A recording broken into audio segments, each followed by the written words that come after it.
pahami topik yang akan kami pelajari, sehingga ini bukan sekedar tambahan informasi, bukan juga demi nilai dan demi absen, tapi lebih daripada itu semua, ini adalah firman Tuhan yang menjadi fondasi hidup kami, firman Tuhan yang kami butuhkan untuk menjadi pegangan hidup kami.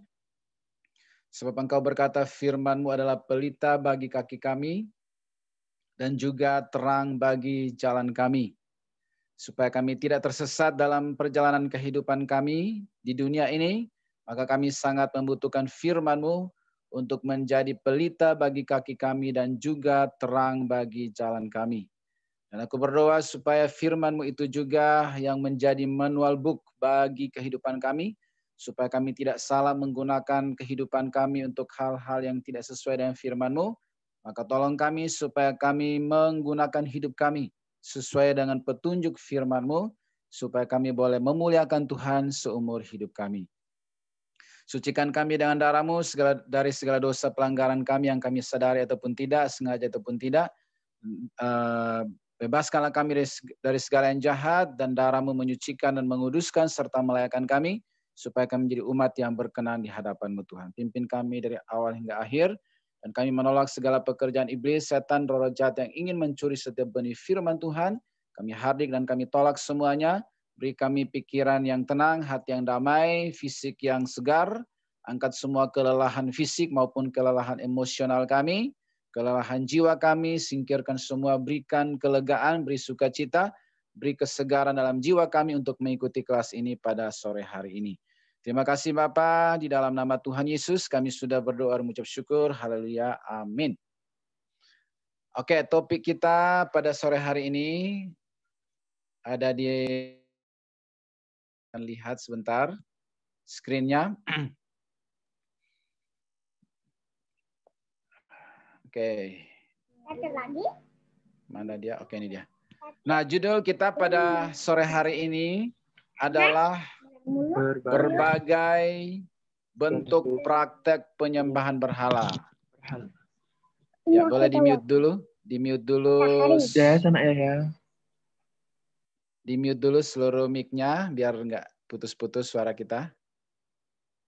Oke ya. Nah, saya ulangi. Jadi judul kita sore ini adalah berbagai bentuk praktek penyembahan berhala. Ya, ini supaya kita ketahui bersama dan tidak melakukannya pada masa kini dan masa yang akan datang. Dan yang kedua adalah kalau kita pernah terlibat dalam bentuk-bentuk praktek penyembahan berhala itu, maka masih ada kesempatan bagi kita untuk memperbaiki, yaitu dengan cara meminta ampun kepada Tuhan dan dilayani untuk dilepaskan dari segala bentuk atau akibat dari praktek-praktek penyembahan berhala.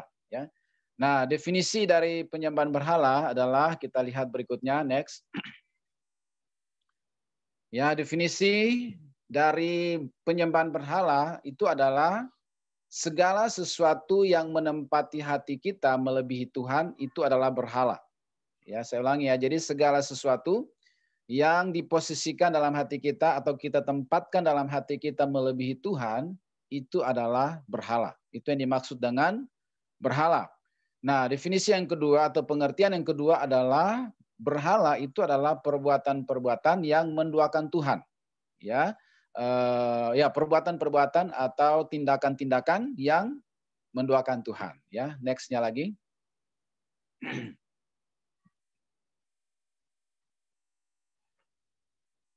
Ya, next-nya. Dasar daripada topik kita ini adalah di dalam Keluaran pasal 20, ya, khususnya ayat 1 sampai ayat yang ke-6. Ya, keseluruhan pasal 20 ini adalah tentang 10 perintah Allah. Ya, 10 perintah Allah plus semua penjelasannya ada di situ, Keluaran 20. Ya, tetapi khususnya yang membahas tentang praktek penyembahan berhala itu ada di dalam ayat 1 sampai ayat 6. Kalau kalian di situ ada buku Alkitab, kitab suci, kalian bisa sambil melihatnya. Ya, khususnya dalam ayat 1 sampai 6 itu berbicara tentang penyembahan berhala dan akibat-akibatnya.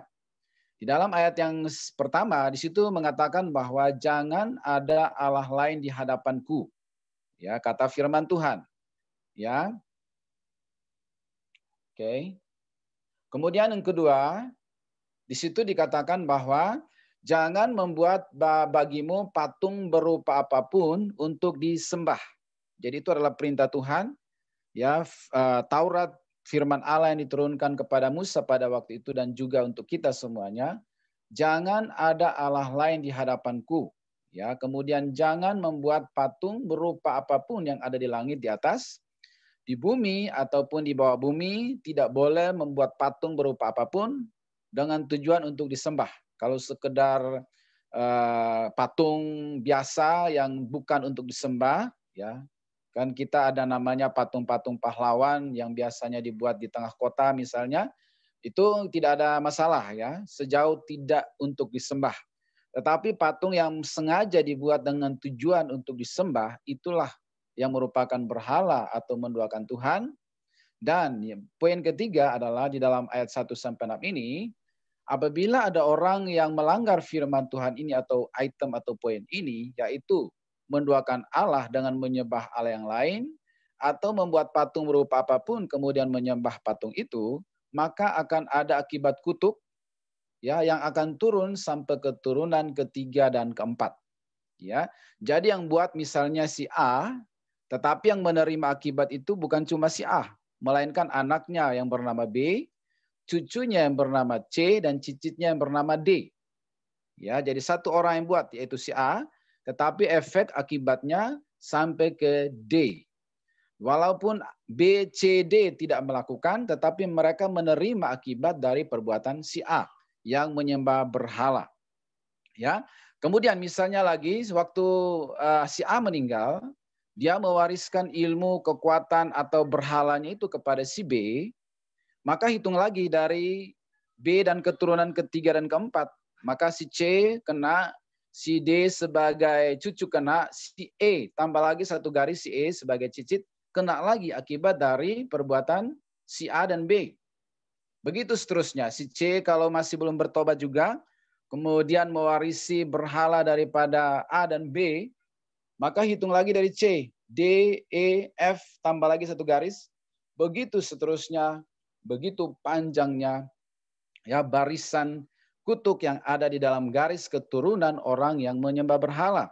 Karena Tuhan katakan bahwa Dia adalah Allah yang cemburu. Cemburu itu adalah sifatnya Allah yang diberikan kepada manusia karena manusia diciptakan serupa segambar dengan Allah. Kapan Allah itu cemburu? Ketika Dia diduakan. Bagaimana cara manusia menduakan Dia? Ketika mereka menyembah Allah yang lain. Sama ya, manusia juga tidak ingin diduakan. Ya, begitu juga terlebih lagi Allah tidak ingin diduakan. Nah, ketika seseorang menduakan Dia dengan cara menyembah berhala, itulah akibatnya menerima akibat kutuk sampai keturunan ketiga dan keempat seperti yang saya gambarkan tadi. Kecuali misalnya sampai ke F, misalnya tiba-tiba F ini bertobat, lalu dia berdoa minta ampun kepada Tuhan karena sudah terlibat langsung ataupun tidak langsung dalam praktek penyembahan berhala itu. Kemudian dia minta dan memberi diri untuk dikonseling dan dilayani khusus dan didoakan oleh hamba-hamba Tuhan. Maka kutuk itu stop di F, tidak terjadi pada F dan tidak berlanjut kepada G, H, dan seterusnya. Ya, seperti itu. Jadi kutuk itu hanya bisa di stop oleh garis atau seseorang dalam garis keturunan itu yang benar-benar bertobat, berbalik dari dosanya dan meninggalkan praktek penyembahan berhala itu dan mempersembahkan hidupnya kepada Tuhan, kemudian dilayani, dikonseling dan didoakan secara khusus oleh hamba-hamba Tuhan, baru kutuk itu stop sampai ke dia, tidak perlu terjadi pada hidup dia dan juga garis keturunan berikutnya. Ya, maka F aman, G, H, I dan seterusnya aman, kecuali sampai di J misalnya, si J ini terpengaruh dengan pergaulan buruk, lalu dia menyembah berhala lagi, hitung lagi dari J dan seterusnya. Begitu cara kerja atau akibat daripada penyembahan berhala yang menghasilkan kutuk sampai keturunan ketiga dan keempat. Nah, daftar kutuk itu seperti apa? Pastikan kita bertanya seperti apa kutuk yang akan terjadi apabila seseorang menyembah berhala. Nah, itu ada listnya ya. Listnya itu ada di dalam Ulangan pasal 28 ayat 15 sampai 46. Khusus Ulangan 28 ini di situ ayat 1 sampai 14 itu adalah daftar berkat, didahului dengan daftar berkat. Ya, sisanya 15 sampai 46 itu adalah daftar kutuk. Ya, lumayan panjang, nanti kalian bisa baca. Saya sudah simpulkan dalam bentuk kata-kata pendek untuk menggambarkan atau menyimpulkan akibat-akibat dari penyembahan berhala yang berupa kutuk itu. Ya, nextnya, yaitu coba kita lihat kutuk apa saja apabila seseorang menyembah berhala. Yang pertama adalah kutuk sakit penyakit. Ya, jadi kalau ada anggota keluarga anggota keluarga kita menyembah berhala, baik itu di atas kita atau kita sendiri juga menyembah berhala, maka akan ada kutuk sakit penyakit. Ya, gimana cara mengidentifikasinya bahwa penyakit itu adalah akibat kutuk? Yaitu apabila penyakit itu terjadi berulang di dalam garis keluarga kita, atau di dalam keluarga kita itu kebanyakan meninggal karena penyakit yang sama. Ya, misalnya keluarga besar kita itu pada umumnya meninggal karena penyakit yang sama. Sudah begitu memang ada praktek penyembahan berhala oleh orang tua nenek moyang kita, maka itu bisa diidentifikasi sebagai akibat daripada kutuk. Walaupun tidak semua. Ya, karena memang ada juga penyakit yang menurun ya, seperti jantung, diabetes itu kan secara medis memang dia turun ya, karena ya ada kaitannya dengan genetika seperti itu ya. Tetapi ada yang memang karena kutuk ya, apabila dikaitkan dengan anggota keluarga yang pernah melakukan penyembahan berhala ya. Nah, yang kedua adalah kutuk kecelakaan. Kalau cuma satu kali terjadi dalam keluarga kita, maka kita bisa menerima itu sebagai kesalahan manusia, kelalaian, human error, karena kurang hati-hati atau waktu bawa motor kecepatannya melebihi kecepatan malaikat, ya, sehingga malaikatnya ketinggalan di belakang, ya, maka kita bisa terima itu. Di mute dulu mic-nya. Minta tolong hostnya. Mute all aja, di mute all aja.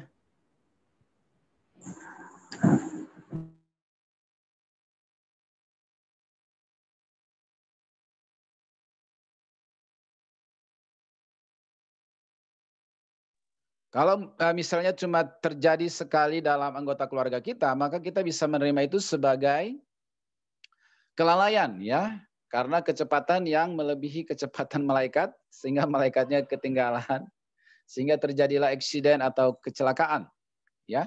Tapi kalau rata-rata di keluarga besar kita sering terjadi kecelakaan, padahal sudah cukup hati-hati waktu berangkat, selalu berdoa misalnya, pakai helm, persediaan mantel, peralatan lengkap, ya, selalu aja terjadi kecelakaan. Ya, maka patut diidentifikasi, ya, bisa jadi itu akibat daripada kutuk dan perlu didoakan secara khusus.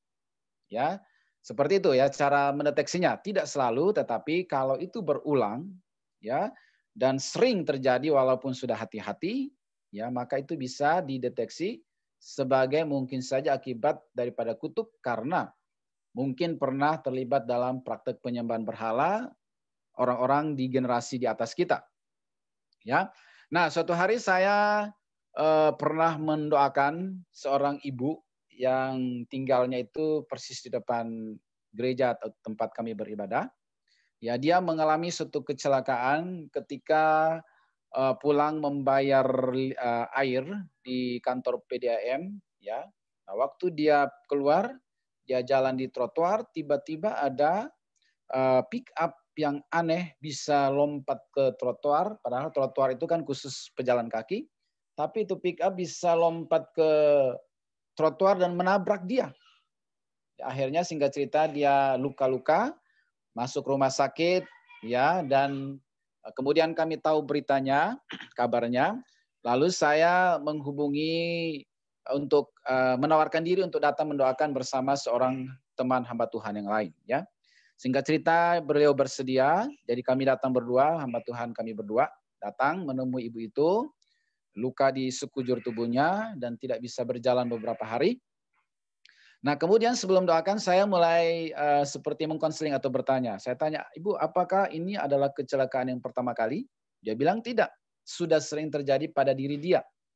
Dulu waktu kecil lebih parah lagi, ya dia pernah jatuh ke parit sampai rahangnya ini hampir terlepas, ya. Untung waktu itu dia bilang ada yang ahli membetulkan rahang sehingga dia bisa dibenarkan lagi rahangnya itu. Jadi ternyata itu sudah ya, kejadian yang waktu kami datang itulah kejadian yang kesekian kali.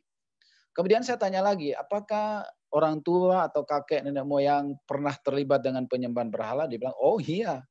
Kalau nggak salah, apakah kakeknya atau ayahnya itu adalah memang menyembah berhala di kampungnya pada waktu itu, ya.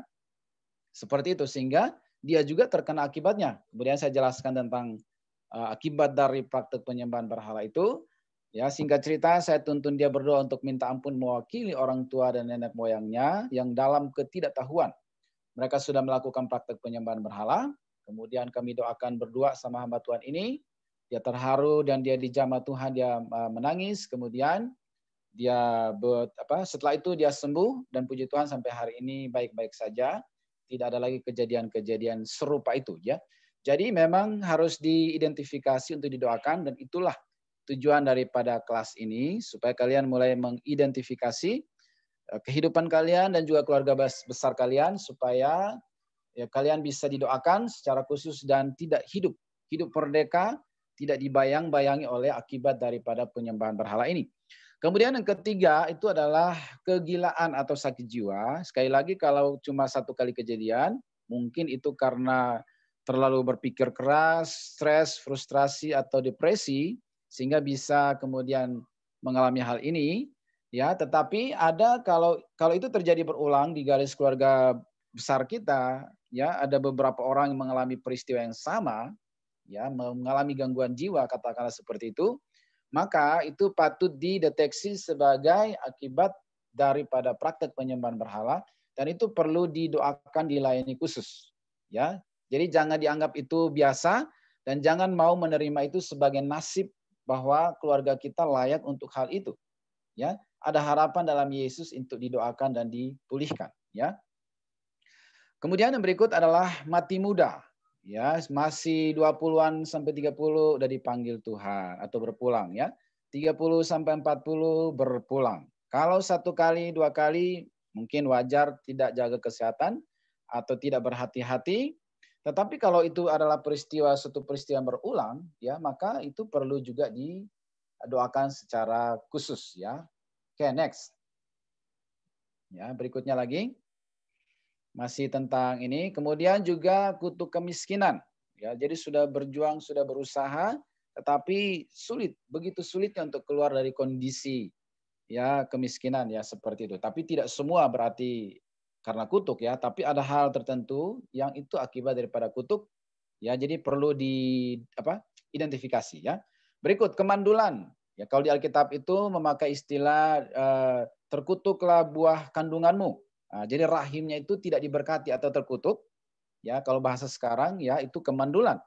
Ya, namun tidak semua kemandulan itu adalah kutuk ya. Jadi jangan pula kita ketemu orang mandul, wah ini kena kutuk nih, bukan ya. Ya, perlu diurai atau dikonseling atau diselidiki di dalam garis keluarga itu.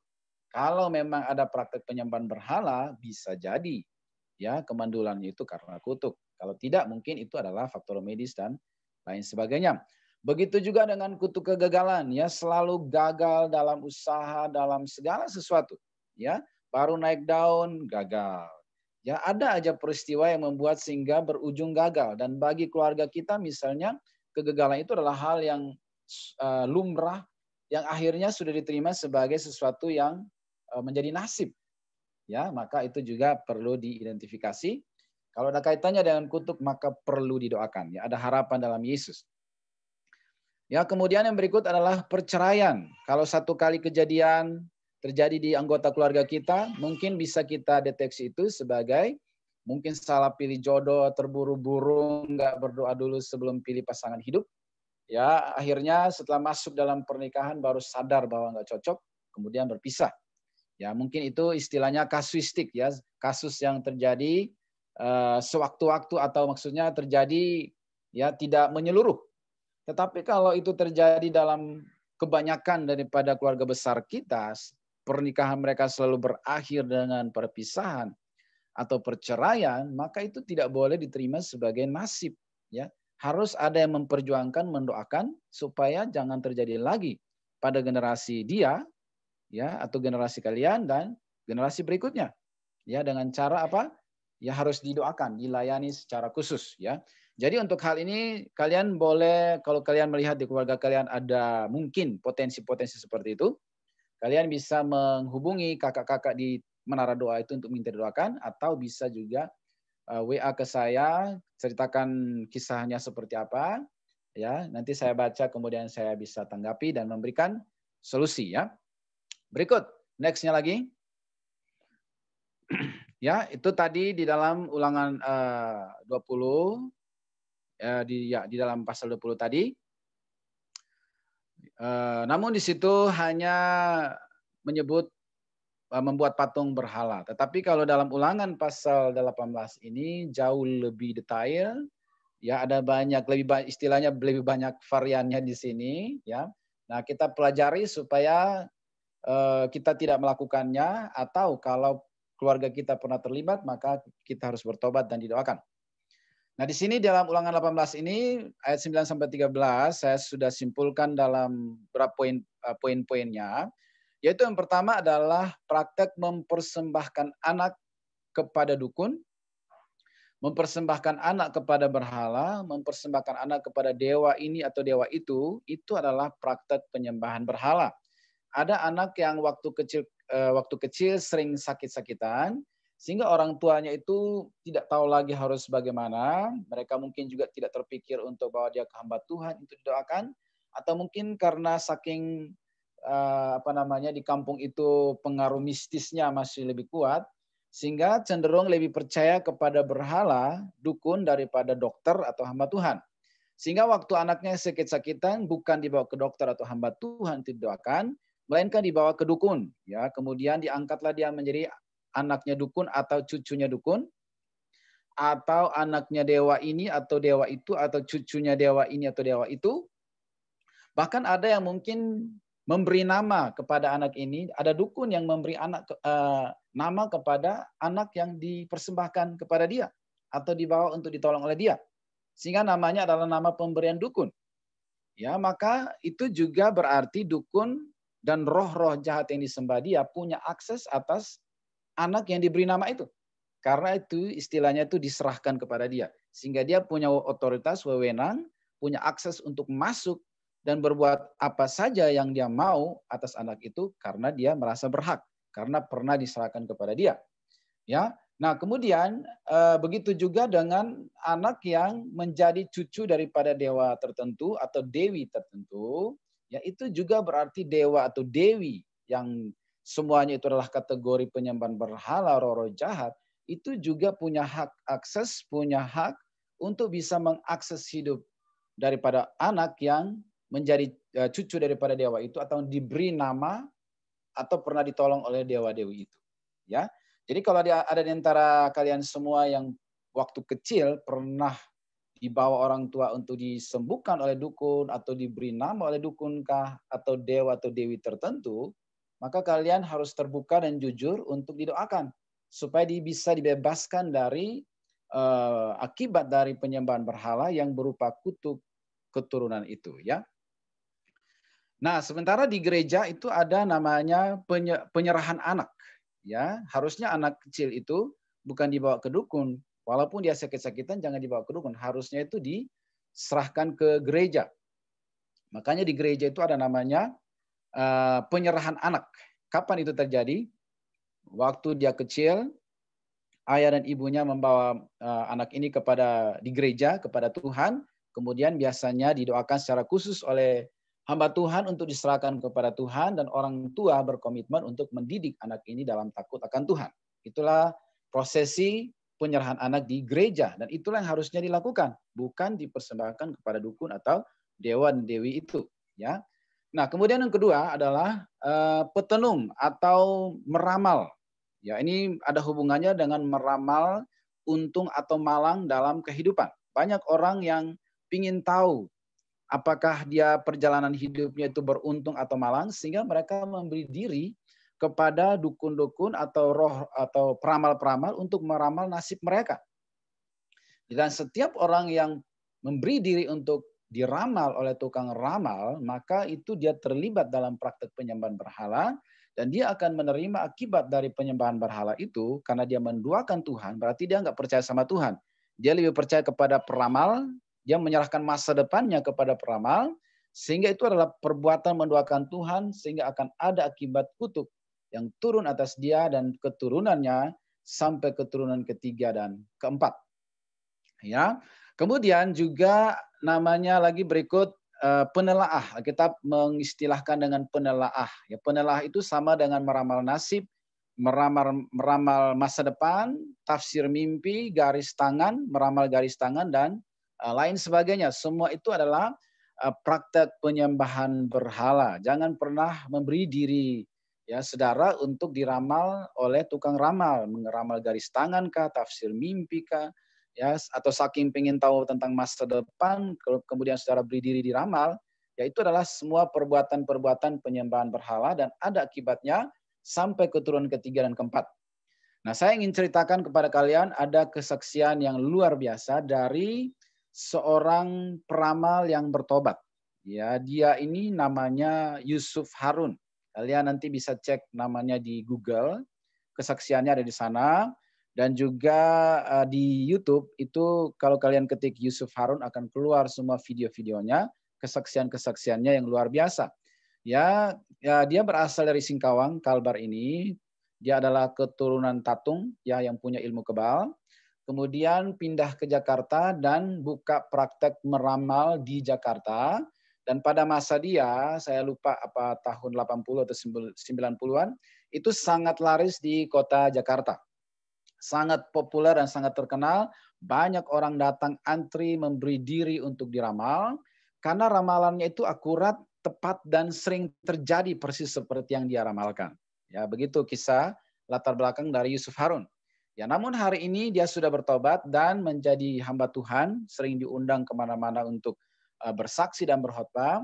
Ya, bahkan kami juga pernah membuat penitia untuk mengundang dia datang bersaksi dan berkhotbah di PCC. Ya, nah kisah pertobatannya itu seperti ini. Ya, jadi ya suatu hari di tengah kejayaan dia sebagai tukang ramal, dia mempunyai seorang anak laki-laki, anak pertama yang sangat dia banggakan. Ya, saya yakin bahwa di setiap suku kalau punya anak pertama laki-laki itu bangganya luar biasa. Termasuk si Yusuf Harun ini punya anak laki-laki pertama, betapa bangga dan senangnya, ya, karena punya anak pertama laki-laki. Nah, tetapi waktu anak ini masih kanak-kanak, tiba-tiba anak ini menderita sakit, kemudian dibawa ke rumah sakit.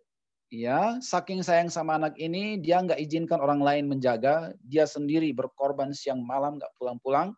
Pokoknya dia stay di rumah sakit menjaga anak laki-laki pertama kesayangannya. Tapi ya kenyataan berkata lain, anak ini yang dia sayang sekali, yang dia banggakan, meninggal. Ya, setelah dirawat beberapa hari di rumah sakit, ternyata meninggal. Nah, ketika anaknya ini meninggal, di situ dia mulai tergoncang dan timbul pertanyaan di dalam hatinya, ya, kenapa anaknya bisa meninggal padahal dia bisa meramal nasib orang lain dan orang lain itu berubah nasibnya dan jadi baik. Kenapa giliran dia dalam kesulitan, anak yang dia sayang sakit, kok dewa-dewi yang dia sembah selama ini kok sepertinya tinggal dia membisu dan tidak menolong dia. Sehingga itu menjadi suatu big question ya. Pertanyaan yang besar di dalam hati dan pikirannya. Kenapa aku tidak ditolong di saat aku butuh pertolongan? Padahal pekerjaanku sehari-hari adalah menolong meramal nasib orang lain. Ya, jadi sudah ada mulai goncangan di hatinya dan juga pertanyaan besar. Ya, namun akal sehatnya juga masih jalan dan dia berkata mungkin ini karena kelalaian. Karena faktor normal kelalaian kami kurang hati-hati dalam menjaga dia dan lain sebagainya. Ya, sehingga setelah lewat masa kesedihannya dia bersepakat lagi dan istrinya untuk mengharapkan anak yang kedua. Dan kali ini mereka berkomitmen untuk lebih ekstra hati-hati lagi. Kalau diizinkan punya anak lagi, mereka akan ekstra hati-hati dan lebih rajin lagi kontrol ke dokter. Ya, Tidak lama kemudian istrinya mengandung lagi anak kedua dan sesuai komitmen mereka, mereka ekstra hati-hati, baik itu dalam makanan, menjaga kesehatan dan juga rajin sekali check up ke dokter. Ya, begitu hati-hatinya mereka. Ya, nah, pada kehamilan bulan kesekian, tiba-tiba anak ini mengalami gangguan di dalam kandungan sehingga itu perlu dirawat. Singkat cerita, istrinya dibawa ke rumah sakit, dirawat lagi beberapa hari di sana, dan kenyataan berkata lain lagi. Anaknya ini yang kedua meninggal di dalam kandungan. Wah, makin terguncanglah hati daripada Yusuf Harun, seorang peramal yang populer dan terkenal ternama di Jakarta. Pertanyaannya makin besar dan kegoncangan di dalam hatinya makin luar biasa. Ya, mengapa saya sudah menolong banyak orang, giliran saya kok nggak ditolong? Kira-kira seperti itu ya. Nah, dalam kegalauannya, kepanikan dan kegelisahan, kekecewaannya, ya, tiba-tiba dia mendengar suara, ya, dan akhirnya dia menyadari bahwa itu ada suara Tuhan yang buat dia bertobat. Suara itu bilang begini, ya, mati 1000 anak belum cukup. Ya, jadi jangankan mati 2, mati 1000 pun. Kalau engkau bisa melahirkan 1000, mati 1000 pun belum cukup. Karena yang kau buat itu selama ini adalah jahat di mataku, kata suara itu. Wah, dia mulai tergoncang. Penuh dengan pertanyaan, saya kan nolongin orang. Ya, meramal nasib orang dan nasib orang itu jadi baik seperti yang saya ramalkan. Kenapa Tuhan bilang itu jahat? Ya, karena tidak ada black magic, white magic. Ya, kenapa? Karena itu adalah sumbernya bukan dari Tuhan, melainkan daripada roh-roh jahat. Ya, walaupun ada hasil dari ramalan itu, tetapi tidak membawa orang itu lebih dekat kepada Tuhan, tetapi membawa orang itu menjauh dari Tuhan, lebih dekat kepada roh-roh jahat dan roh peramal. Ya, seperti itu. Jadi suara itu, pernyataan yang bilang mati 1000 pun tidak cukup karena yang kau buat itu adalah jahat di mataku, membuat dia berbalik, bertobat, dan menyerahkan hidupnya kepada Tuhan Yesus. Singkat cerita, dalam proses yang berikutnya, kemudian dia bertobat, menyerahkan hidup kepada Yesus, dan sekarang dia melayani Tuhan sebagai penginjil hamba Tuhan, dan bersaksi di berbagai gereja, diundang kemana-mana untuk berkhotbah. Ya, kisah seorang peramal. Jadi, itu bukan orang yang diramal ya, ini peramalnya yang bersaksi seperti itu ya. Jadi jangan pernah saudara pergi ke tukang ramal, meramal masa depan saudara dengan berbagai cara, meramal garis tangan kah, atau cari jodoh kah, ingin tahu masa depan, jangan pernah lakukan. Ya, karena itu adalah jahat di mata Tuhan. Kenapa jahat? Karena sumbernya bukan dari Tuhan. Ya, kemudian hasil daripada ramalankah atau pertolongan daripada dukun itu tidak membawa seseorang makin dekat kepada Tuhan, justru membawa orang itu makin jauh dari Tuhan. Ya, jadi sumbernya dan hasil daripada berhala itu tidak membawa orang makin dekat kepada Tuhan. Ya. Nah, kemudian yang berikut adalah penyihir dan santet. Ya, dalam Alkitab mengatakan penyihir. Ya, mungkin bahasa sekarang ya sama dengan santet. Ya, jadi mempengaruhi hidup orang lain dari jarak jauh. Ya, untuk hal-hal yang buruk, ya, misalnya menimbulkan penyakit atau bahkan kematian. Ya, saudaraku. Nah, itu juga adalah praktek penyembahan berhala bertentangan dengan firman Tuhan dan anak Tuhan tidak boleh melakukan hal ini. Ya. Dan orang yang masih terlibat dalam sihir atau santet sebenarnya adalah masih berarti pola pikirnya masih berpikir mundur. Ya. Ya, dunia sudah begitu canggih, kemajuan sudah begitu luar biasa, Injil sudah sampai ke kampung kita, terang sudah datang yaitu Yesus sudah sampai ke kampung-kampung kita, tetapi banyak orang yang masih lebih menyukai cara berpikir yang lama, masih suka berpikir mundur, lebih menyukai kebiasaan dari roh-roh jahat ya berupa sihir dan santet. Nah, saya ingin membuka logika kita ya bahwa kalau memang sihir dan santet itu adalah sakti dan hebat, kenapa para santet dan sihir itu tidak menyantet dan menyihir orang-orang Belanda pada zaman penjajahan dulu, biar mereka semua mati dan kita lebih cepat merdeka ya. Kita dijajah itu 3,5 abad, 360 tahun lamanya minta ampun. Di mana para sihir dan santet itu? Kenapa lah nggak dibaca sihir-sihir santet itu, santetlah semua orang Belanda itu biar mati semua. Tentara-tentara Belanda itu biar cepat kita deklarasikan kemerdekaan kita dan bebaslah kita dari kemerdekaan berkat sihir dan santet. Ya, ternyata tidak ada juga, kalah dengan basoka dan rudal daripada penjajah. Jadi sihir dan santet itu adalah cara pikir primitif di mana Injil belum sampai. Kalau Injil belum sampai di sebuah daerah, mungkin masih bisa kita terima, karena nggak ada yang dia sembah, nggak tahu Tuhan, ya oke lah. Itulah yang dia yakini. Tetapi kalau sudah ada gereja di samping rumah kita, di kampung kita, dan banyak orang sudah bertobat dan meninggalkan itu, lalu kita masih hidup dalam pola pikir itu, namanya berpikir mundur.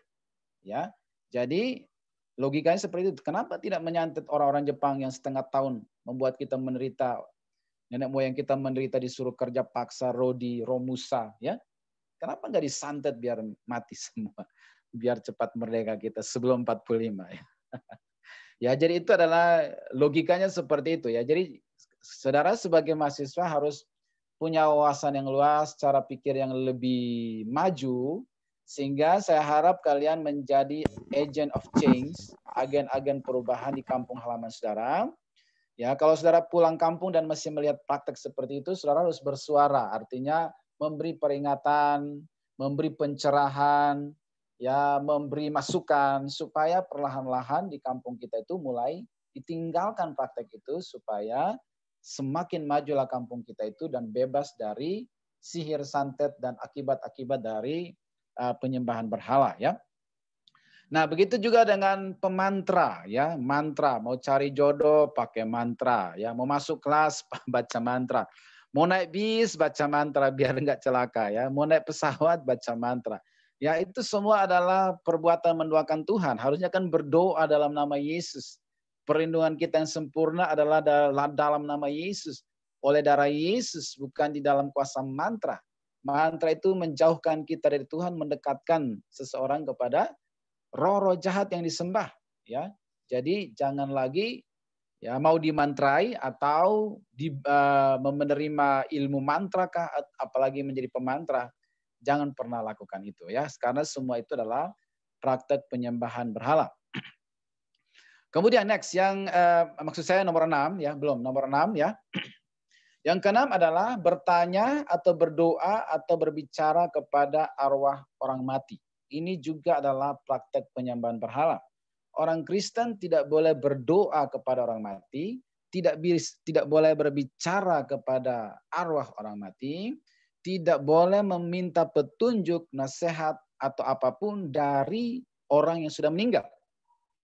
Ya, karena itu bertentangan dengan firman Tuhan. Kenapa? Ya, secara logikanya adalah kenapa itu tidak boleh? Logikanya begini, ya. Kenapa seseorang itu disebut atau dikatakan meninggal?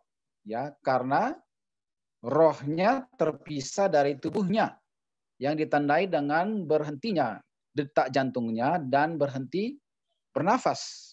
Ya, yang mengartikan bahwa rohnya terpisah dari tubuhnya sehingga dia dikatakan meninggal. Jadi yang ketika rohnya udah terpisah, maka tinggal jasad sehingga dia terbujur kaku dan tidak bisa berbuat apa-apa. Sama seperti pada masa penciptaan, ketika Tuhan menciptakan manusia, dikatakan bahwa manusia itu dibentuk dari tanah dan debu. Ya, dibuatlah satu sosok mungkin seperti patung. Ya, sebelum Allah menghembuskan nafas atau roh ke dalam sosok patung tanah liat itu, maka dia terbujur kaku, tidak bisa berbuat apa-apa. Ya, baru ketika Allah menghembuskan rohnya ke dalam jasad atau sosok tanah liat itu, baru kemudian sosok tanah liat itu mulai hidup, ya, dan menjadi manusia. Ya, seperti itu. Jadi esensi kehidupan seorang manusia itu adalah rohnya. Kalau rohnya sudah diambil, ya tinggal jasad. Nggak ada lagi kehidupan di situ. Mau doa kayak apapun, mau ngomong kayak apapun, nggak ada yang dengar. Karena dia udah terbujur kaku, jasad kosong. Ya, Tuhan katakan bahwa ketika seseorang meninggal, rohnya itu kembali. Kalau yang sudah percaya Yesus kembali kepada Allah, yang belum percaya itu dibawa ke neraka, Dan tidak dikatakan di dalam Alkitab bahwa rohnya stay tetap di dalam kuburan itu. Kalau rohnya masih ada dalam jasad itu, berarti dia hidup.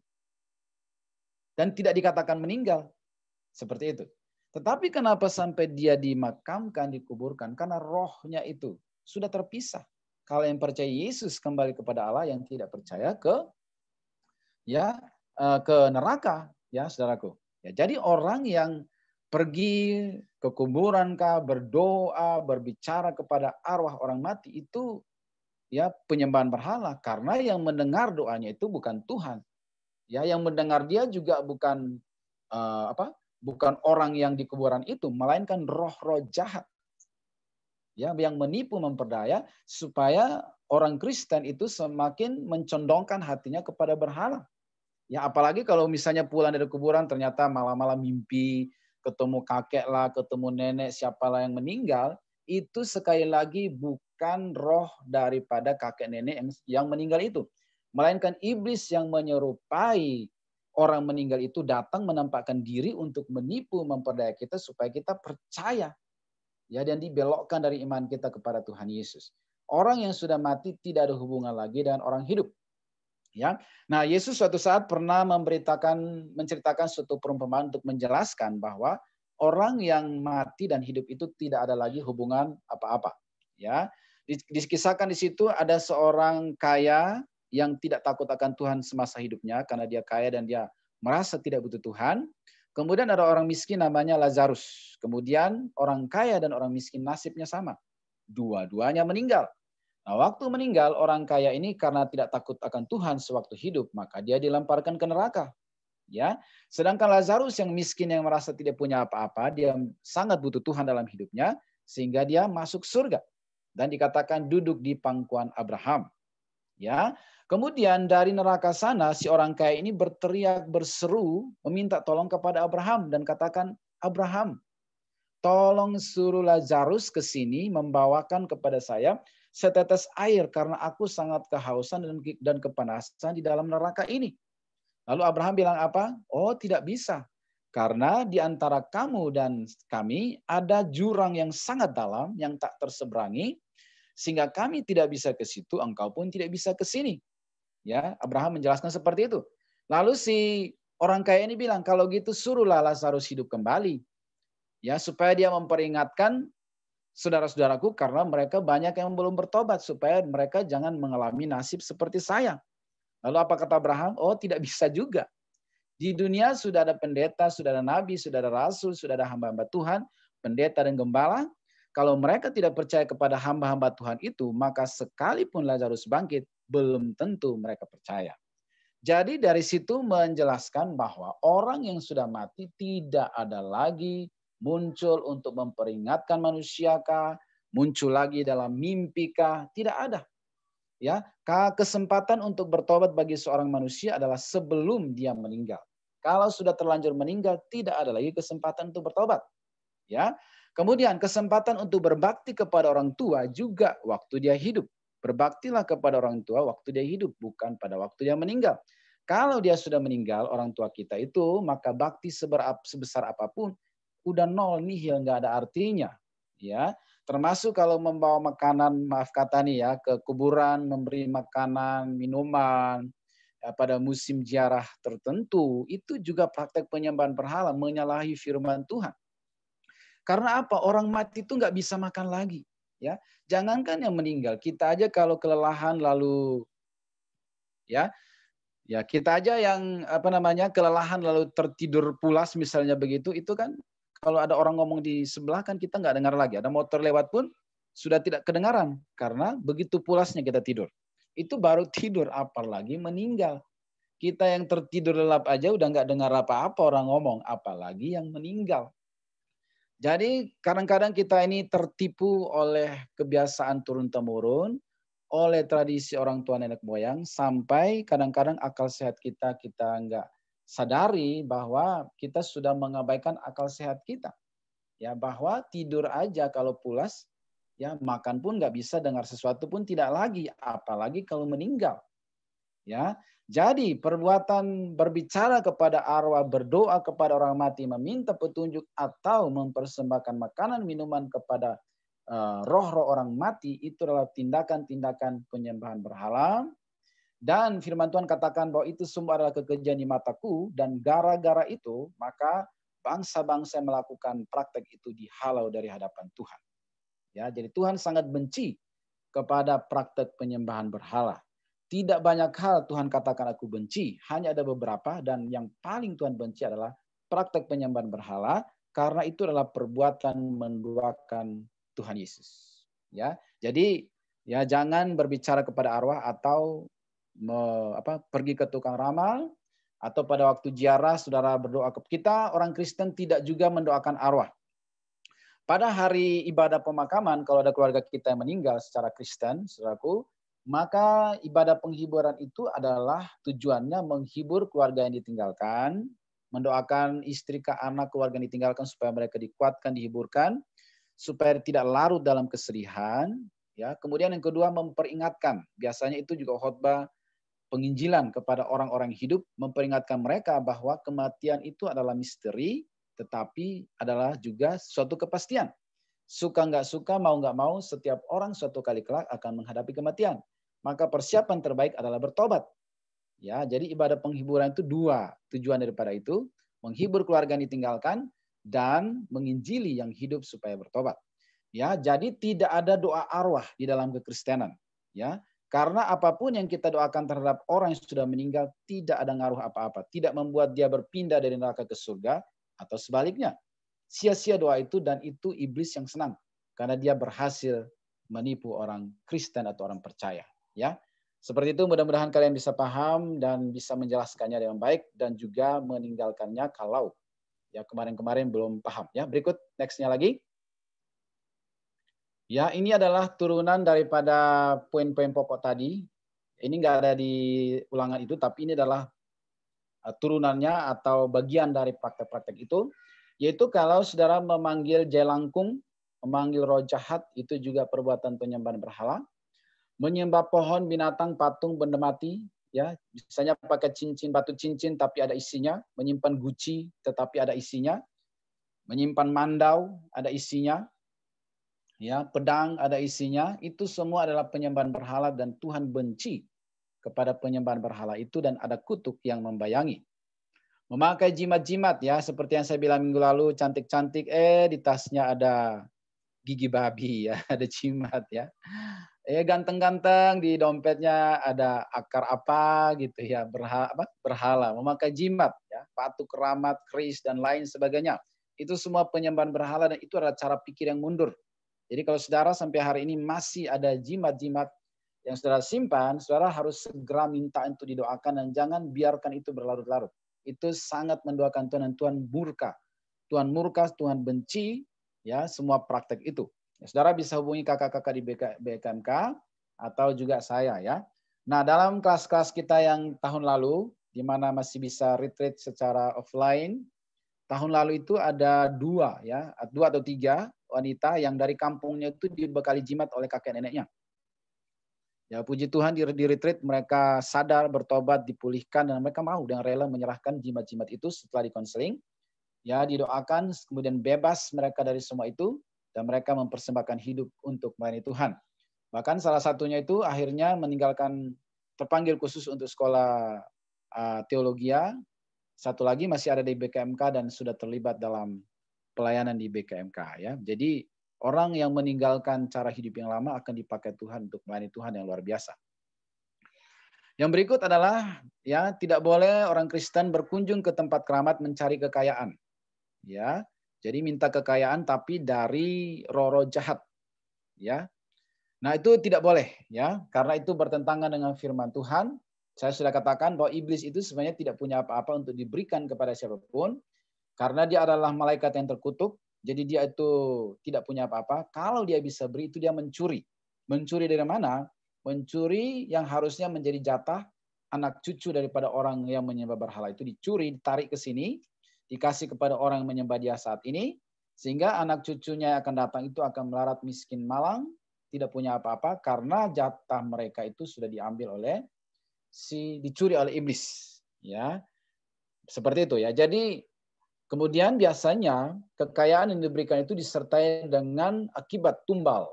Ya, kadang-kadang yang ditumbalkan itu istri lah, anak lah, ya siapalah bisa jadi tumbal daripada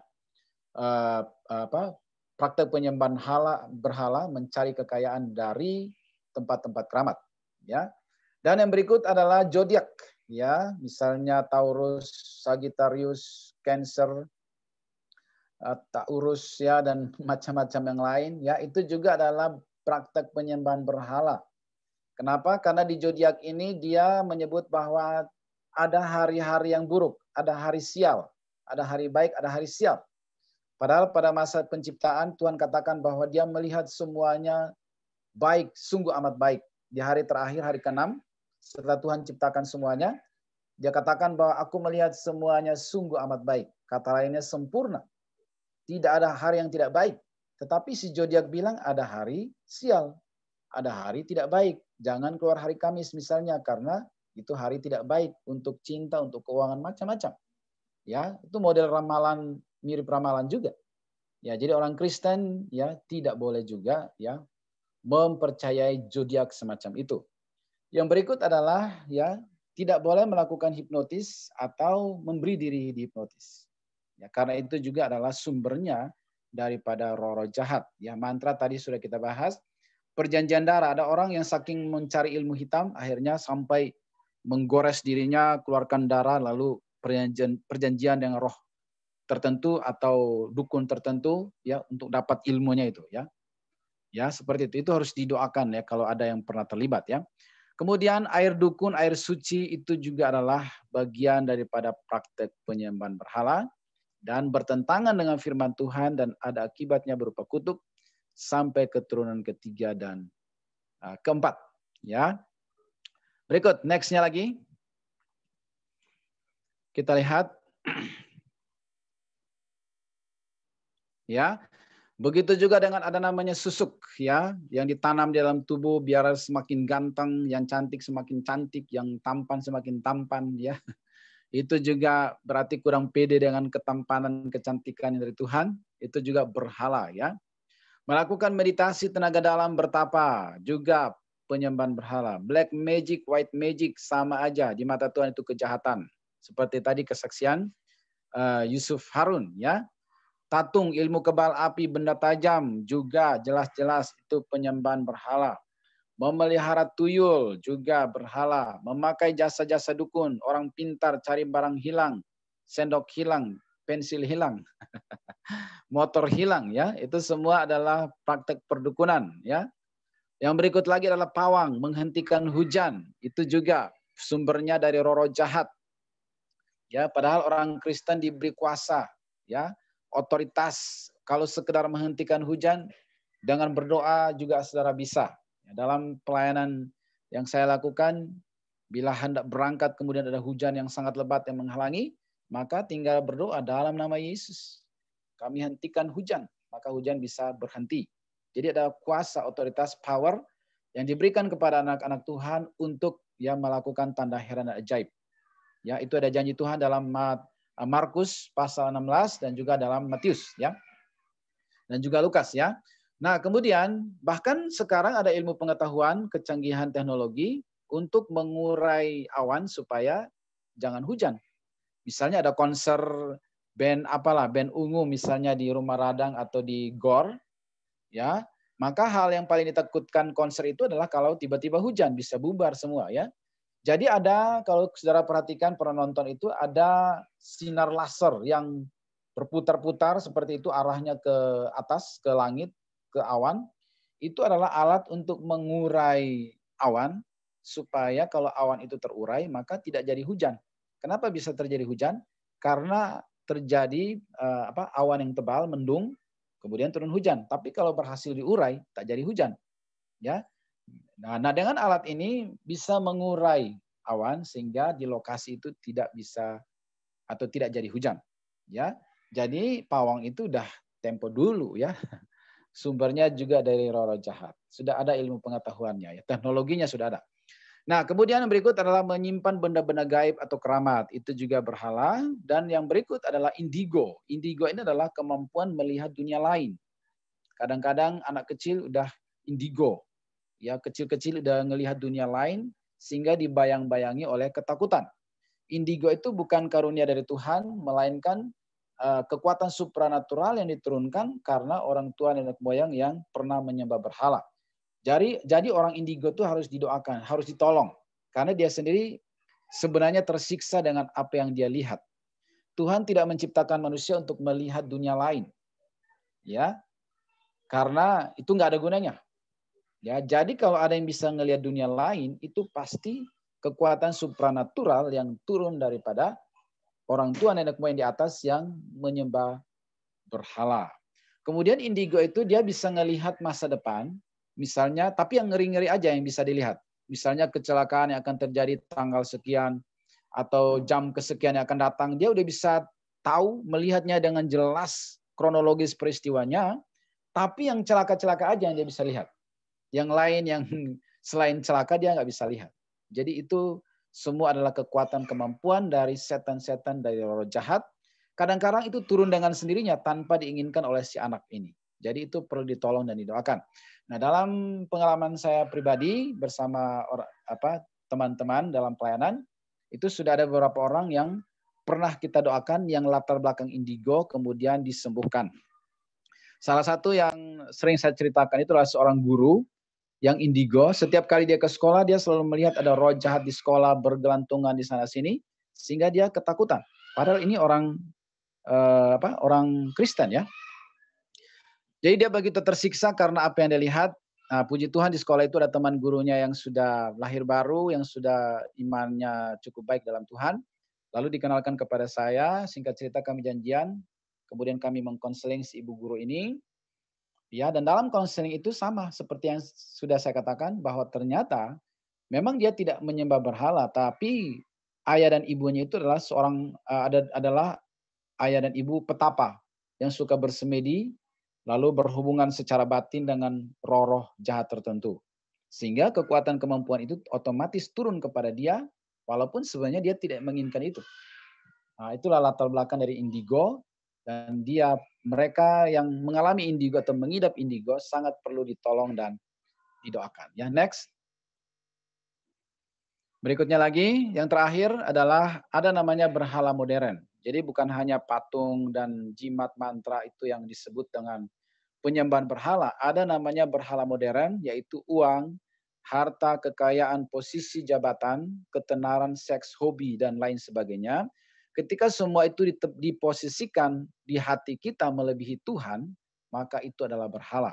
Ketika uang menjadi segala-galanya di dalam hati kita, sehingga kita lupa Tuhan demi uang, meninggalkan Tuhan demi uang, meninggalkan ibadah demi uang, mengorbankan keluarga atau iman atau karakter integritas demi uang, maka uang menjadi berhala, ya, dan ada akibat yang sama seperti praktek penyembahan berhala yang konvensional, ya. Atau ketika harta dan kekayaan juga menjadi tujuan hidup, menjadi target hidup, sehingga menghalalkan segala cara, mengorbankan iman, karakter juga, berarti harta kekayaan sudah menjadi berhala. Ketika posisi jabatan juga menjadi target tujuan hidup kita, sehingga dengan segala cara, menghalalkan segala cara untuk mencapainya, maka pada saat itulah posisi dan jabatan menjadi berhala. Ketenaran, ya, begitu dikejar begitu rupa supaya populer, mengorbankan segala hal, maka ketenaran menjadi berhala. Begitu juga dengan seks, ya, yang menjadi hasrat utama dalam hidup kita, sehingga meninggalkan Tuhan atau melakukannya ya di luar pernikahan yang suci dan kudus, maka itu menjadi berhala tersendiri. Begitu juga dengan hobi main game sampai lupa doa, lupa ibadah, lupa mengerjakan tugas, maka game Mobile Legend ya menjadi berhala modern.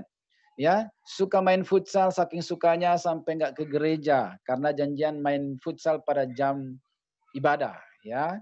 Jadi apapun hobi, kalau dia sudah menggeser Tuhan dari hidup kita, mengambil prioritas utama dalam hidup kita, maka hobi pun bisa menjadi berhala modern. Nah, demikian. Ada lagi next-nya? Tidak ada lagi, ya. Nah, jadi mungkin bisa minta tolong screen-nya dimatikan aja, oke. Sekarang kita bisa tanya jawab. Silakan aktifkan mic ya dan juga kamera saudara. Ya, bila ada yang bertanya bisa hidupkan langsung mic-nya, kemudian sampaikan pertanyaannya. Kalau di chat minta tolong Febianus untuk membacanya ya. Saya izin minum sebentar. Baik, Pak. Baik, baik. Shalom. Ya, silakan langsung aja, siapa namanya?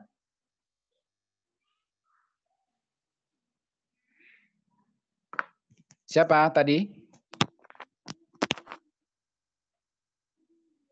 Di manakah engkau? Apakah hanya menyapa shalom atau bertanya? Mana hilang suaranya? Oke, silakan ya. Kalau ada langsung buka mic, shalom dan apa pertanyaannya? Shalom, Pak. Siapa nih? Sebentar, saya lihat dulu siapa orangnya. Tiara, Pak. Tiara mana dia? Oke, Tiara Suni. Ya. Sani. Oh ya. Oh Sani ya, Sani Sianturi, silakan. Jadi gini, Pak. Saya mau bercerita. Kan di Medan, saya kan berasal dari Medan. Ya. Sumatera Utara. Jadi di Medan itu ada tempat ibadah namanya itu Velangkani. Jadi tempat ibadah ini ada 3 agama gitu, Katolik, Buddha, sama Hindu. Jadi dalam tempat ibadah ini ada semacam kayak air suci yang di belakangnya itu dibuat. Ya. Katanya kalau mau ngambil itu mesti kita ngasih apa gitu sumbangan sukarela gitu. Ya. Terus di depan Velangkani ini ada semacam kayak pancuran air yang konon katanya kalau kita melemparkan koin ke dalam pancuran air itu dari hadap belakang dan koin itu masuk ke tengah-tengah yang pancuran air itu. Nah, tuh katanya apa yang kita doakan sewaktu kita melemparkan koin itu tercapai. Oke. Itu semacam bentuk apa, Kak, Pak? Jelas berhala. Ya, jadi kalau ingin doanya dijawab nggak usah lempar-lempar koin susah-susah, ya kan? Firman Tuhan katakan masuk kamar, kunci pintu, berdoa. Apa yang kamu minta di tempat tersembunyi, Tuhan melihat dari tempat tersembunyi dan akan menjawabnya. Nggak perlu ke tempat khusus, lempar koin lah, cuci muka dengan air tertentu, air suci. Semua itu tipu daya muslihat iblis. Kelihatannya baik, tetapi itu menyembah berhala.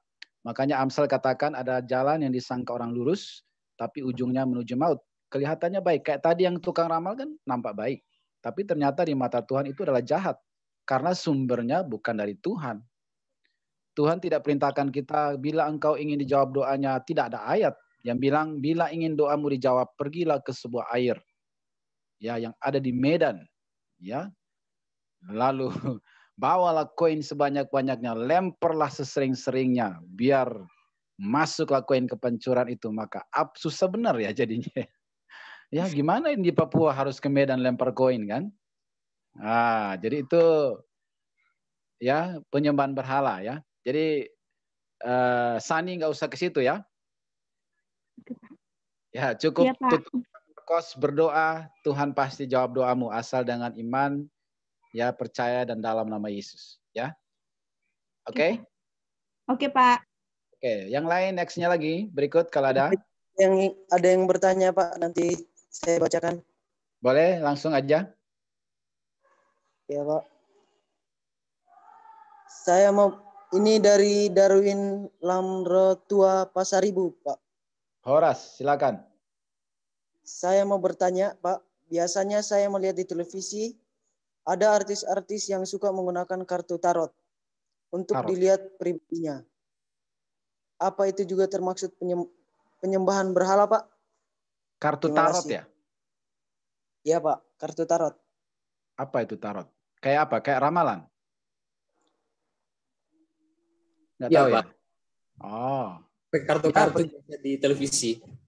Oh gitu, baru tahu saya. Ya berhala lah. Kalau udah ada unsur ramalan, ya hebatnya kita Kristen ini nggak perlu media apa-apa ya. Cukup dengan hati berdoa dengan iman, ya, percaya sungguh-sungguh, selesai. Kalaupun ada media yang harus kita pakai, itu pun sudah ada tercatat ya di Alkitab. Misalnya kalau mau doakan orang sakit itu pakai minyak. Ya, pakai minyak, tapi itu enggak juga minyak khusus ya. Misalnya ada minyak khusus jadi harus ngambil di mana, lalu harus dibawa-bawa di kantong kita. Enggak usah. Ya, misalnya saya nih, ya dalam pengalaman saya mau itu kalau tentang minyak itu ada di dalam Yakobus ya. Yakobus pasal 5 ayat berapa saya lupa. Nanti saya kasihkan. Nah, di situ dikatakan bahwa bila ada orang yang menderita sakit, maka baiklah ia memanggil para penatua hamba Tuhan untuk mendoakan dia dengan mengolesnya dengan minyak. Doa yang lahir dari iman akan menyembuhkan orang itu. Jadi boleh pakai minyak. Tapi minyaknya itu bukan minyak yang khusus, harus diambil dari Yerusalem kah, atau harus kemasan khusus. Minyak apa aja. Yang penting jangan minyak jelantah lah. Iya Pak, saya pernah juga Pak. Nama saya Selviana. Saya pernah didoakan sama pendeta itu pakai minyak goreng biasa aja. Iya, yang penting jangan bau. Minyak jelantah janganlah, kasihan yang didoakan ya kan? Iya Pak. Jadi misalnya saya datang mau mendoakan orang sakit di rumahnya. Jadi di rumah itulah saya minta minyaknya. Apakah di dapur ada minyak yang masih baru, minyak goreng? Oh ada. Boleh minta sedikit di piring? Nah, diambil. Minyak itulah kita doakan. Dalam nama Yesus berkati kuduskan minyak ini, supaya waktu dioleskan ke orang sakit ini, dia menjadi sembuh. Nah, tuh udah ada yang dapat tuh ya. Yakobus 5 ayat 14 ya. Dalam nama Yesus sembuh. Kira-kira gitu ya. Jadi bukan minyak khusus. Minyak apa aja yang terdapat di tempat itu, didoakan lalu dioleskan. Nah, jadi kartu tadi, pertanyaan kan tadi kan kartu kan, itu berhala. Ingin tahu masa depan, ya. Masa depan kita itu ada di dalam Alkitab lengkap. Alkitab itu saya udah bilang ya, buku tua, buku kuno yang up to date. Mau tanya soal ekonomi, jodoh, masa depan, ada semua di Alkitab. Tinggal meluangkan waktu dan baca aja. Jadi nggak perlu pakai kartu-kartu tertentu. Tarot kah, apalah ya, nggak perlu. Itu penyembahan berhala ya, seperti itu. Oke, cukup jelas yang bertanya? Jelas Pak. Oke, berikut lagi. Pak. Ada? Siapakah? Pak, Selviana Pak. Oke, Selviana. Kalau seandainya ramalan itu termasuk berhala juga kah Pak? Oh iya, tadi yang tukang ramal yang bertobat tadi, yang mati anak 1000 pun belum cukup kata Tuhan. Berhala. Itu dikatakan berhala. Ya. Misalkan kita mau ramal jodoh kita ataupun orang mau ramal kehidupan kita, itu berhala ya Pak? Ya iyalah berhala, tadi panjang lebar saya ngomong. Itulah topik inti kita sore ini. Meramal nasib, cari jodoh pakai ramal garis tangan, tafsir mimpi, itu berhala. Karena sumbernya bukan dari Tuhan dan tidak membawa orang itu makin dekat pada Tuhan, tapi makin percaya kepada si peramal dan roh-roh yang disembah. Dan itu dibenci oleh Tuhan. Makanya tadi saya ceritakan kisah si Harun Yusuf, peramal terkenal Jakarta yang bertobat.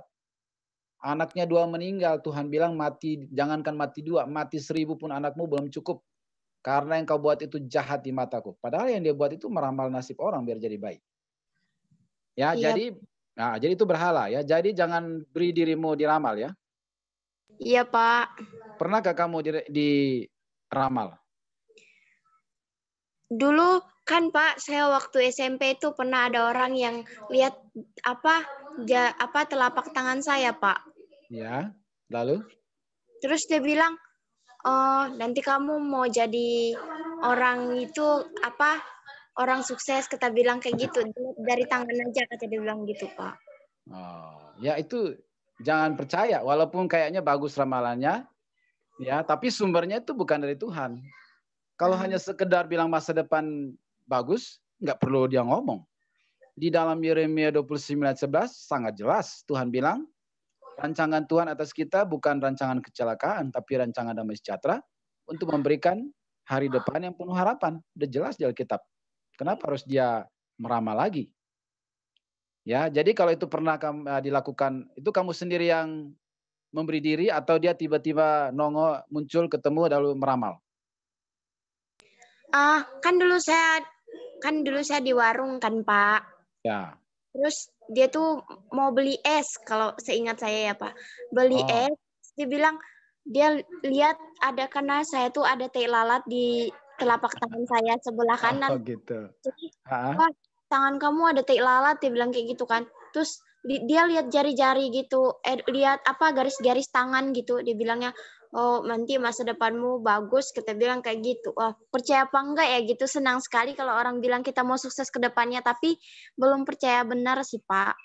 Ya, jadi itu termasuk berhala dan kadang-kadang itu termasuk modus loh. Iya Pak, sengaja kali dia mau megang tangan. Ya iya, itulah dia.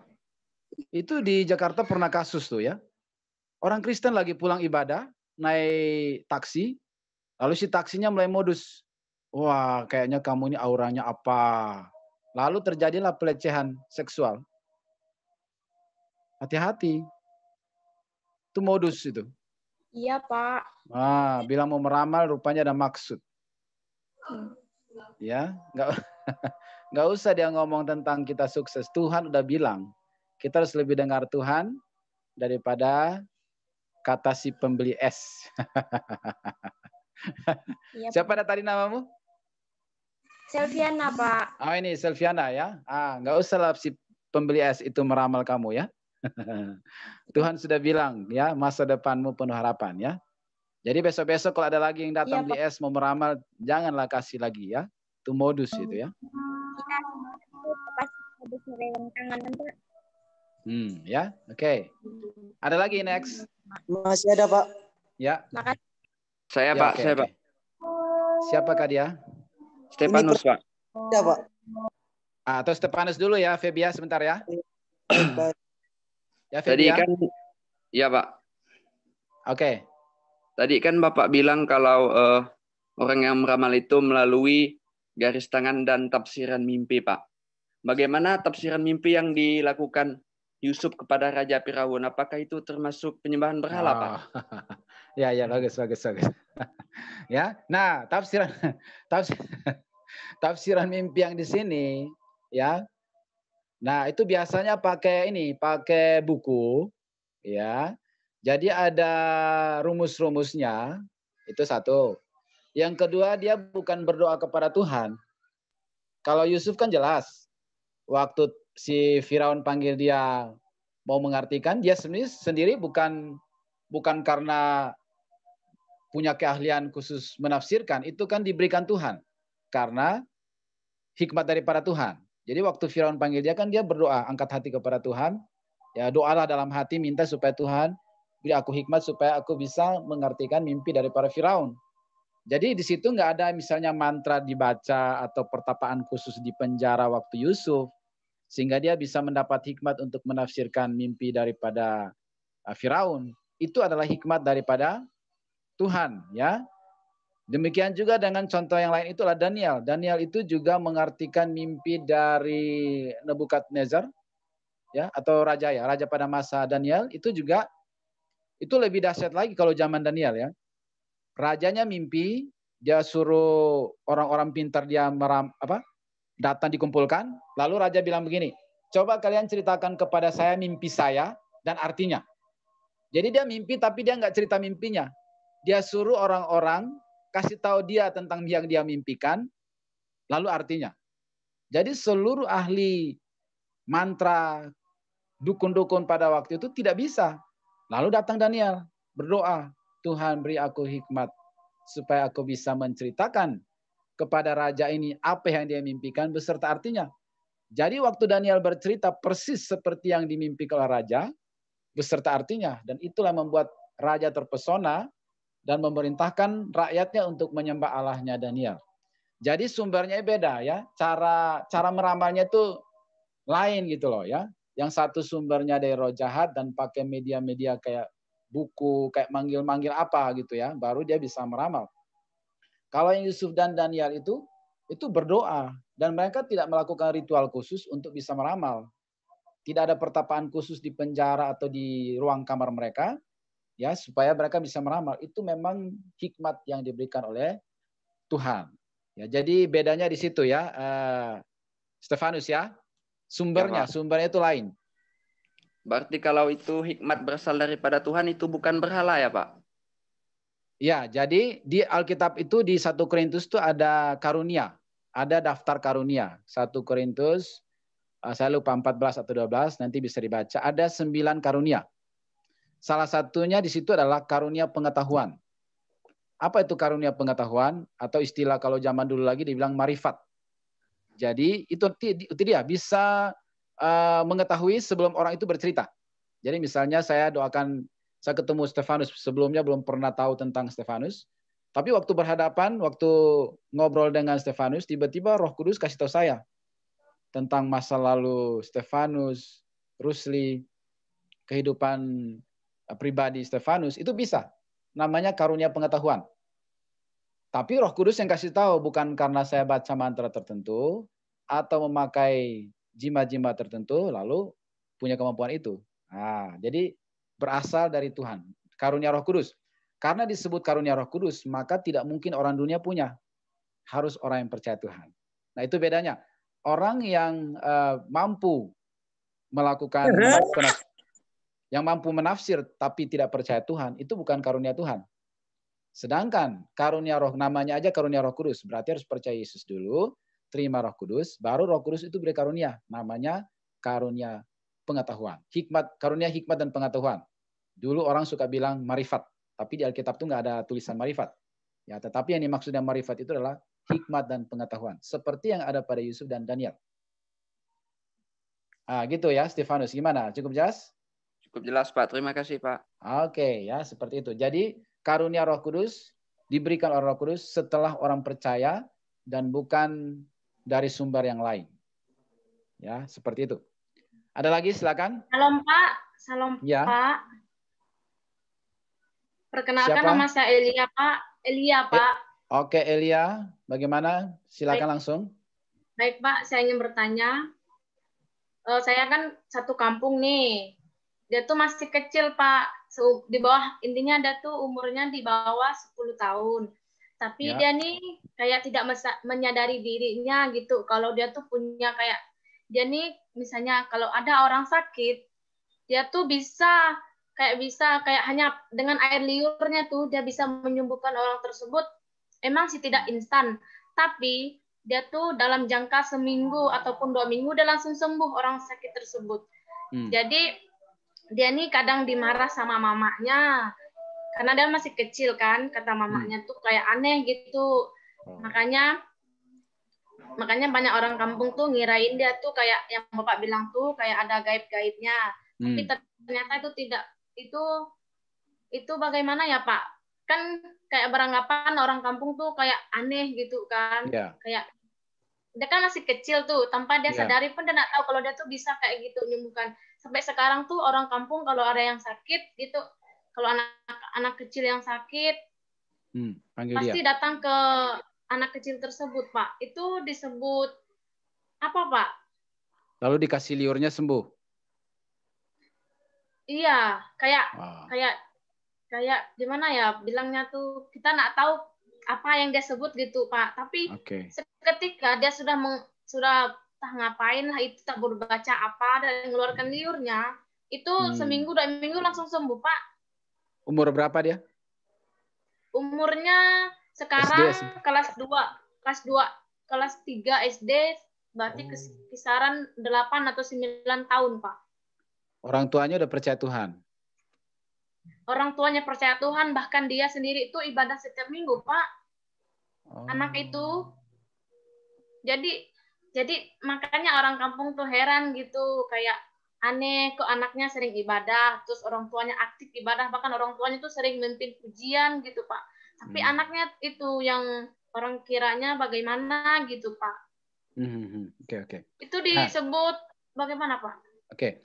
Nah, jadi gini ya, karena orang tuanya juga udah percaya Tuhan, jadi ini harus lebih diteliti lagi ya. Satu, karena dia masih kecil, belum tahu apa-apa, jadi menurut saya itu tetap harus didoakan.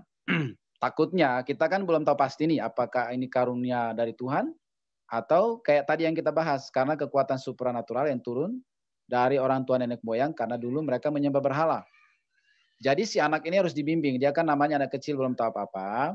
Dia harus dibimbing dan harus didoakan. Doakannya itu begini, maksudnya kalau ini bukan dari Tuhan, tetapi ini adalah kekuatan supranatural karena dulu orang tua nenek moyangnya menyembah berhala, maka itu harus diputuskan.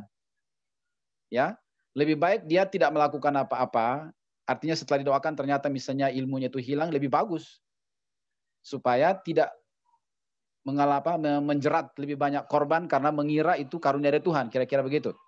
Tetapi kalau setelah didoakan, diputuskan, ternyata masih ada, maka mungkin itu bisa, ya, tanda kutip harus dituntun.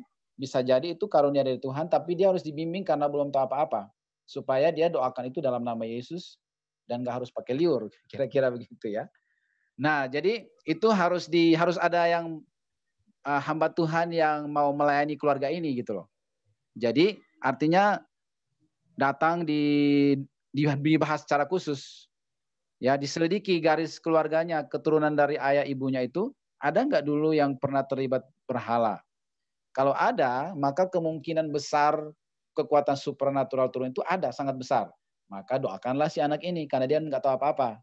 Orang tua dan hamba Tuhan wakili anak ini, doa minta ampun kepada Tuhan dan putuskan segala hubungan spiritual dan kekuatan supranatural yang bukan dari Tuhan diputuskan dalam nama Yesus. Ternyata kalau setelah didoakan itu masih ada, katakanlah seperti itu, ya, maka harus terus dibimbing supaya siapa tahu itu karunia dari Tuhan. Jadi itu harus dilayani khusus ya, dikonseling khusus ya. Seperti itu ya.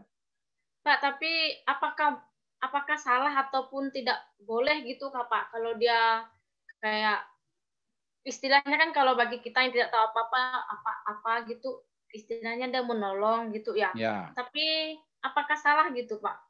Nah, makanya harus dikasih dia berbuat seperti itu. Dia kan anak kecil polos, ya kan, nggak tahu apa-apa. Jadi harus orang dewasa yang mengerti itu yang menyelidiki. Ya, garis keturunan daripada ayah dan ibunya. Ya.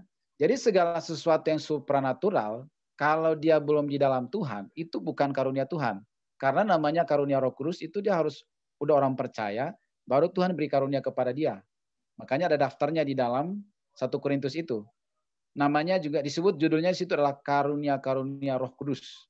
Perhatikan orang itu harus percaya dulu, menerima Yesus sebagai Tuhan, lalu diberi karunia Roh Kudus, berupa karunia kesembuhan kah, karunia hikmat kah, karunia membedakan roh kah. Ada itu daftarnya, 9 karunia Roh Kudus di dalam 1 Korintus. Tadi ada ayatnya udah dikirim tadi ya. 1 Korintus 12 ya kalau nggak salah ya. Nah di situ. Nah jadi masalahnya ini kan anak kecil. Dia nggak tahu apa-apa tiba-tiba muncul. Itu harus diselidiki dan didoakan. Ya, karena kita nggak tahu garis di atas ayah ibunya itu seperti apa. Ya, di satu sisi. Udah beberapa tahun sih Pak ada seperti itu Pak. Ya, jadi menurut saya itu harus dikonseling, dilayani khusus oleh hamba Tuhan. Kalau itu karunia dari Tuhan, diberikan kepada dia sejak kecil, puji Tuhan. Ya, tetapi kalau itu adalah turun karena kakek neneknya itu adalah dulu punya kekuatan supranatural, itu harus diputuskan. Karena sumbernya bukan dari Tuhan dan bisa membawa orang itu bukan ke Tuhan gitu. Dan itu kalau ternyata adalah kekuatan supranatural, wah dia bisa jadi dukun sakti itu. Ya, jadi bisa menyesatkan lebih banyak orang. Jadi itu harusnya dilayani secara khusus, ditangani khusus. Harus ada orang yang paham tentang hal itu dan melayani dia secara khusus. Kalau misalnya nanti bulan Desember kamu kenal dekat dengan keluarga ini dan juga hamba Tuhan di sana, coba iya, kamu. Pak, ada itu keluarga juga Pak. Ya, coba kamu sharing sama hamba Tuhannya, ya supaya itu dikonseling khusus dan didoakan. Nah, gitu loh. Solusinya seperti itu. Saya pernah Pak, saya kan penasaran gitu kan, kenapa ada bisa kayak gini. Saya bilang nanya ke mamanya pun jawab. Ya. Saya pun tidak tahu katanya. Kenapa ada bisa kayak gini? Kata mamanya bilang Pak, bahkan orang kampung tuh kalau datang ke rumah dia tuh minta tolong sama anak itu, mamanya sendiri itu marah sama orang tuh. Kenapa harus ke anak ini? Kata mamanya. Karena orang kampung tuh udah tahu gitu, karena ada beberapa orang datang ke anak kecil ini, pada akhirnya dia sembuh gitu Pak. Ya, jadi memang kalau dilihat sekilas ini kecenderungannya itu lebih ke arah turun otomatis karena faktor keturunan ya, karena keturunan nenek moyang ya, kekuatan supranatural. Lebih ke situ. Karena kalau karunia Roh Kudus itu tadi, dia harus sudah percaya Yesus, lalu menerima karunia Roh Kudus. Tapi kalau dia belum percaya Yesus, belum kenal Yesus, tahu-tahu dia punya kemampuan itu, ya itu bisa didugaan lebih cenderungnya itu besarnya itu ke arah kekuatan supranatural karena nenek moyangnya berhala. Sama kayak indigo. Indigo itu kan kecil-kecil udah bisa ngelihat dunia lain. Dan itu bukan karunia Roh Kudus. Itu adalah kemampuan yang turun dari nenek moyang karena menyembah berhala. Jadi lebih cenderungnya ke sana. Jadi harus didoakan anak itu. Iya, Pak. Nah, jadi itu misi kamu pulang kampung ya. Minta hamba Tuhan, konseling baik-baik keluarga ini, dan doakan adikmu itu supaya dibebaskan kalau itu ternyata dari roh-roh jahat. Ya, dan kalau ke depannya akhirnya Tuhan mau pakai dia punya karunia khusus, ya biar itu Roh Kudus yang bekerja. Ya. Kayak seperti itu ya Elia ya. Iya, Pak. Oke, ada lagi? Iya, Pak. Terima kasih, Pak. Oke. Ada lagi? Masih ada, Pak. Oke, silakan Feby baca. Ini pertanyaan dari Linda, Pak. Oke. Bagaimana cara kita mengatasi iman kita agar iman kita tidak tergoda yang namanya penyembahan berhala? Terima kasih, Pak. Oke, cara supaya tidak tergoda, kalau ingin tahu masa depan, jangan pergi ke tukang ramal, tapi bacalah Alkitab. Kalau ditawarin air suci atau apalah supaya cepat sembuh, jangan diterima. Lebih baik ke dokter atau minta didoakan hamba Tuhan. Apalagi kalau pulang kampung, atau misalnya besok-besok kalian mau menikah, lalu orang tua bilang harus ada ritual harus potong darah ayam, ya potong ayam darahnya diambil percikan ke pengantin, jangan mau. Ya, utamakan pemberkatan di gereja. Kalau sudah pemberkatan di gereja itu sudah sah di mata Tuhan dan di mata pemerintah. Nggak perlu lagi darah ayam mengesahkannya, darah Yesus sudah cukup. Ya, dan itu harus dia mau komunikasikan jauh-jauh hari dengan orang tua. Ya, supaya orang tua mengerti bahwa kalian benar-benar mau mendasarkan pernikahan kalian nanti hanya di dalam Yesus, tidak mau bercampur dengan berhala. Jadi kalian ini harus menjadi agent of change, agen perubahan. Kalian yang sudah kuliah, yang berwawasan luas, ya sudah mengerti, kalian harus membawa perubahan ke kampung halaman kalian. Nah, saya ceritakan ada satu anak muda, dulu dia kuliah di IKIP, ya. Kemudian dia ini kebetulan bergereja di tempat kami ya. Jadi dia bertobat dari waktu mahasiswa kuliah di IKIP. Kemudian singkat cerita ketemulah jodohnya di satu gereja juga. Ya ini dari Tayan ya. Istrinya dari Pemangkat.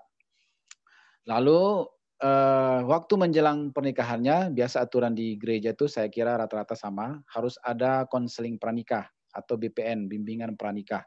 Nah kalau di kami itu 6 bulan sebelumnya, kalau mau menikah nggak bisa tiba-tiba datang lalu minta nikah.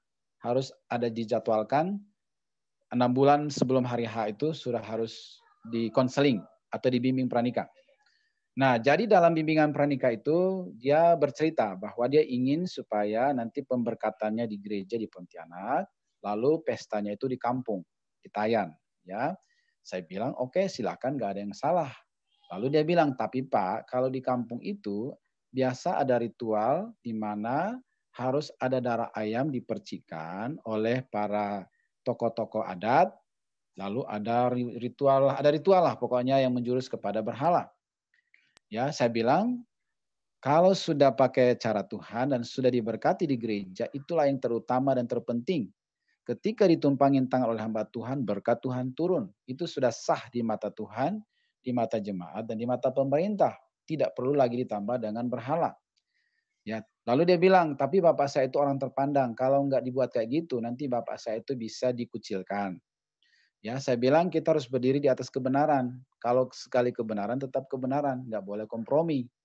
Jadi mumpung waktunya masih sekitar 6 bulan ke depan, setiap kali kamu pulang kampung, kamu komunikasikan. Jelaskan kepada bapakmu bahwa kamu ingin dengan cara gereja dan tidak ada pencampuran. Awalnya waktu dia ngomong kayak gitu, bapaknya komplain karena dia adalah orang terhormat di kampung. Tetapi seiring waktu akhirnya deal, ya, akhirnya setuju antara bapaknya dan juga dia bahwa pemberkatan di gereja di Pontianak, pestanya di kampung, mengumpulkan tetap tokoh-tokoh adat, tetapi tidak ada ritual potong ayam dan ambil darahnya dipercikan, dan tidak ada baca-baca mantra. Hanya sekedar kumpul makan bersama. Kalau untuk nasihat-nasihat itu nggak ada masalah. Tokoh adat kalau mau kasih nasihat nggak apa-apa. Nama juga petua. Kita kan harus menerima nasihat orang tua. Yang nggak boleh tuh yang ada unsur berhala. Kalau sudah percik darah ayam itu membatalkan pemberkatan sebelumnya. Mending nggak usah pemberkatan. Kalau mau darah ayam sekalian darah ayam kan. Ya nggak usah mantra-mantra. Kalau mau mantra ya nggak usah pakai gereja. Nah, kira-kira begitu, harus tegas. Nah, puji Tuhannya adalah tercapai kesepakatan seperti itu, sehingga pada hari H, minggu waktu itu kalau salah Sabtu ya. Ya, Sabtunya nikah pemberkatan kudus di gereja. Ya, siangnya setelah makan siang mereka satu rombongan pulang ke Tayan, mulai malamnya sampai mungkin besoknya itu pesta di kampung dengan tanpa ritual berhala. Ya. Jadi harus ada komitmen dari kita pribadi bahwa kita tidak mau menduakan Tuhan. Ya, apalagi urusannya pernikahan, berkatnya dari Tuhan dan bukan dari mantra-mantra. Jadi memang harus dari kita ya. Tadi siapa yang bertanya, itu harus dari diri kita punya komitmen untuk tidak menduakan Tuhan. Maka kita akan menerima berkat dan bukannya kutuk. Makanya di Ulangan itu diawali dengan daftar berkat dulu. Ayat 1 sampai 14 itu daftar berkat. Nanti kalian bisa baca. 15 sampai 2 sisanya baru daftar kutuk. Sebenarnya Tuhan ingin berkati kita, tapi syaratnya takut dan jangan menduakan dia. Ya, seperti itu ya tadi. Siapa yang bertanya tadi? Linda, Pak, Linda. Linda ya. Iya, Pak. Oke, bagaimana? Masih ada lanjut atau berakhir? Masih ada. Berapa lagi? 4 pertanyaan. Bagaimana, sanggup lanjutkan? Dari teman-teman. Gimana? Lanjutkan, Pak. Oke, selesaikan. Lanjutkan, Pak. Mantap, semangat kalian. Ya, boleh. Ya, Oke, gas, Iya, gas, Pak. siap. Lanjut. Malam minggu ini, Pak. Oke, lanjutkan. Ini pertanyaan dari Esterina Bintang, Pak. Oh, oke, Bintang, silakan. Saya mau tanya, Pak, tentang air suci tadi. Bagaimana dengan tetangga kita yang menggunakan air kudus, Pak? Apakah itu juga penyembahan berhala? Sebenarnya iya, tapi kan itu urusan dia, biarlah. Jangan kita urus.